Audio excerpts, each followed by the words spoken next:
Je m'appelle Sophie, et il n'y a pas si longtemps, j'étais sur le point de tout perdre. J'étais propriétaire d'un petit restaurant dans lequel j'avais mis tout mon cœur et toute mon âme. Mais les temps difficiles sont arrivés sans prévenir. Les factures s'accumulaient, ma maison était hypothéquée jusqu'au cou. Et le pire, c'est que je ne savais pas comment nourrir mes 3 enfants.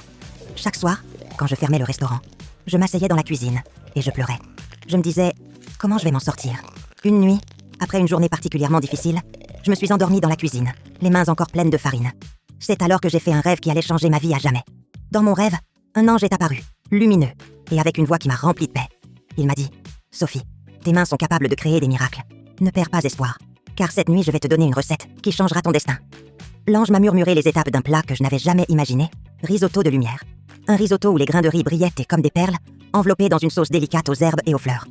Mais il y avait un détail, l'ingrédient secret, sans lequel le plat ne fonctionnerait pas, était la poudre de saphir, une épice rare, extraite de fleurs poussant dans les montagnes, les plus hautes des Andes.